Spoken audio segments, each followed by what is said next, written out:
Hello my gamers and tax evaders alike. I have found the craziest woman on YouTube. This lady is like if Patrick Bateman got a sociology degree and moved to Seattle instead of murdering people. She calls herself That Vegan Teacher and somehow has a whopping 52,000 subscribers on YouTube.com. I had heard a little bit about this lady before, but I decided to finally take a look at one of her videos and boy is she deranged. Hello students.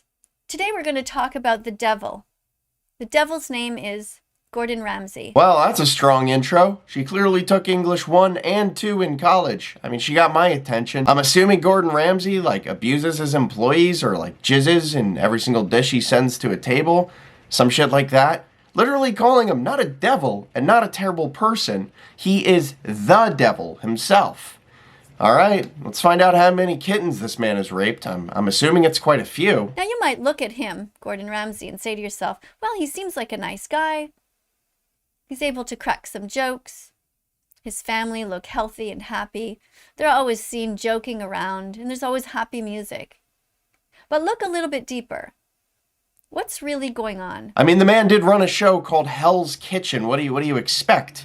He's kind of known for being a total bastard jackass who yells at his employees for the purpose of TV entertainment. And by God, the shit he says makes for some good memes. I mean, I don't think anything is shocking about this. All of the money that he has made is on the backs of innocent animals who have been murdered because of him, who never wanted to die, who died begging for their lives. Whoa, okay, straight to the punch. His entire career is based around paying people to murder animals. Isn't that like every single chef outside of a vegan restaurant? No shit, a cow has to die so I can enjoy a delicious hamburger. I'm completely aware of what a valiant sacrifice that cow made. I imagine a name for him and chant his name as a mantra to help me fall asleep. Tonight's cow will be Hank. I will remember you, Hank. Science has proven to us that we don't need to eat animals to survive. And given that fact, and given the fact that he is able to work in the kitchen, there's no excuse for him to keep paying for the murder of these animals. Yeah, there is.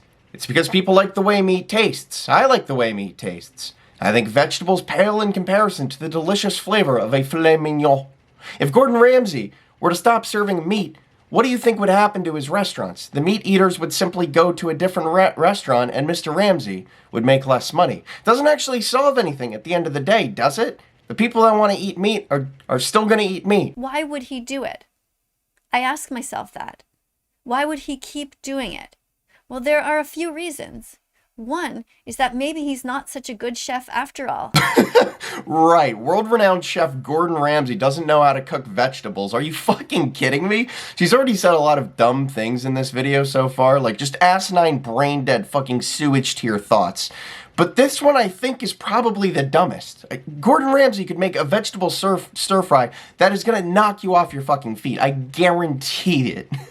I somehow think that Gordon Ramsay could probably make the best peanut butter and jelly sandwich that you've ever had. Call Gordon Ramsay the devil. Call him whatever you want. But don't say this motherfucker doesn't know how to cook. You know that's not true. Maybe he's not such a good chef after all. Or he's a kind of psychopath who really cannot see into the eyes of an animal and see them as sentient beings. Maybe he truly is disconnected. Listen, I don't want to get philosophical here with you at all. I don't know if animals have the same level of sentience that we humans do. I just don't know. Perhaps they do. But watch a fucking nature documentary. What do you think is going to happen if we just release all these animals into the wild? Just take a wild guess. The apex predators are going to gobble them up. Animals eat other animals. It's just something that we've been doing for hundreds of millions of years. It's not a new thing. If animals are just like us, then is every tiger a sociopath for eating an antelope? I mean, come on, that doesn't make any sense. Right, last time I had the most amazing chicken wings was with the incredible Sean Evans. And thankfully, 75 million of you tuned in to watch. 75 million people on this planet watched him take the body of an innocent animal, a chicken, a bird, who just wanted to live his or her life. And he chopped up this dead body after paying somebody to create this chicken in the first place, because that's what happens in the industry. If she's shocked that 75 million people tuned in to watch a guy eat wings, wait until she finds out about the Food Network. That's going to be a real big shock to her. Think about what the sentient beings in that Holocaust suffered through. Absolute hell. But the Holocaust never ended for the animals because of people like him. What's different between somebody like Hitler and somebody like Gordon Ramsay? I can't think of anything. I can't think of a single way that Gordon Ramsay isn't like Hitler.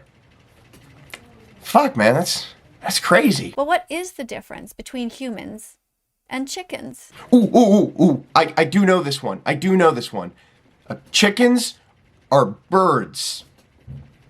Yeah, I went to college. Name the trait that an animal has that makes it okay for people like him to consistently encourage others to hurt them. They taste really good. We have to create a world where if we were born in the body of any other being on this planet, that we would feel safe and okay. Right, because as we discussed, an animal living in the wild always feels safe and okay. If it weren't for us pesky human beings, Earth would be a perfect Garden of Eden where all the animals live happy and free and establish Marxist communes where they share this bountiful planet and its gifts. That's what's going to happen. Does he really think it's okay for his sensory pleasures to take precedent over an animal's life? What next? What is going to happen when Gordon Ramsay likes to use another sense of his, like say his hearing? What happens when he likes to hear the animals scream in agony? Well, then I think we might have a problem. I'm going to go out on a limb here and say Gordon Ramsay doesn't personally slaughter every single animal that he serves. But all right, lady, go off. Sure, if he keeps, cooking animals, it'll eventually lead to him enjoying the murder and the screaming. Every chef that I know is always talking about how much they love to hear animals scream in anguish. It's just something that they do, Everybody knows this. What is the difference? Taste pleasure in your mouth, eye pleasure, ear pleasure. All of these areas are so close. What makes Gordon Ramsay think that it's okay that just because of his taste pleasure, he can tell others to keep hurting animals? It's funny the way she talks as if Gordon Ramsay himself fucking invented steak or something. Like killing animals for food that isn't something that's just existed for... Hold on, let me look this up. When did the first animal ever exist? 800 million years ago. So yeah, I guess it is kind of a new thing, really, at the end of the day. Jesus Christ, how much is left in this video? Nope, I'm done.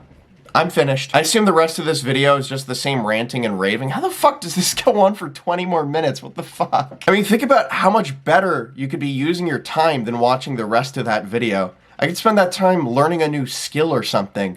Speaking of learning a new skill, this video is sponsored by no one. What do you think? What do you think? I got a sponsor? Did you really think that? What are you, fucking retarded?